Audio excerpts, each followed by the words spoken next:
of the elite.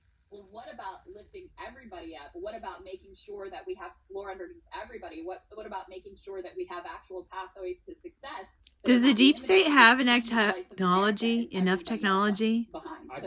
to give everyone a baseline of socialism? I'm the same view. I was like, man, this is such a stupid metric of progress. It's like, you know, and if anything, it's actually identity. We need to be suspicious of the deep state. I find the story and what all technologies they have and how we could use them all as progressives to make the world a better place. If these ladies were smart and they actually had brains, what they would do is be like, well, why do you vote against policies? Because here's the thing, with Tim Scott especially. Scott is especially of the Reaganite school of economics, which believes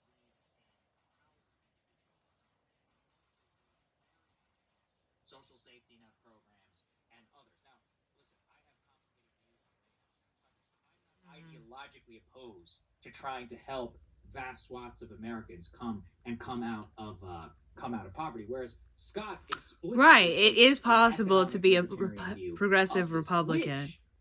There are Republicans I like, and I was raised Republican. I understand Republicanism. Achieve the American dream. So actually, the metric he's using is one of which is identity politics. Identitarians themselves embrace. They're just arguing over whether it's quote unquote representative enough.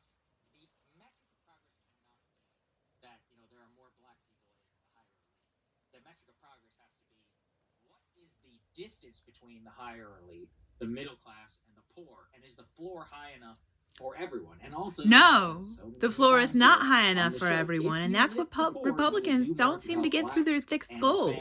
And white Americans, without the resources of Earth could be better distributed for Americans against each other. This, and in consideration of the rest of the people of the world as well. Everybody's always trying to play like victimhood. There's all kinds of underutilized land all around the world. And yes, we need to consider science and making the environment better. But we can actually make the environment better by organizing nature slightly more on the outskirts. In America. By creating jobs to create jobs. He does, like he believes what he believes, and I do genuinely think he seems. We need a lot of building projects in this country. Unfortunately, I almost think that who's talking about an FDR-style presidency, and who can deliver an FDR-style presidency? Is what I'm interested in. Instead of ignoring like this much broader discussion, that was where the big. Joe Biden could talk about it, but he can't fucking do it. I mean, fracking. Basically saying no, the view's not black enough. And he's like, it's like, what is it? What are we talking about here? The view's not real enough. Just stupid. It misses the point. Yeah. That's right. Neoliberalism queens. It's silly and frustrating to deny that there's been any progress. It also is irritating to me, the view that Scott puts forward of like, you can't be honest about the reality of America because you'll discourage kids and make them think that they have no chance to succeed. Now, these things are intention, right? You, of course, want to encourage people. You, of course, want to motivate them to be the best that they can in their lives. But you can't use that to cover for, a system that is wildly unjust and that is right. The system is wildly unjust. That's what I, that's the biggest problem. In a lot of the sort of like conservative-leaning, like self-help narrative. It's fine. Right. No, that's not working for people. If you don't want to be in governance, Republicans don't run for office. If you don't want to get anything done, then don't run for office. Things Republicans can't figure out.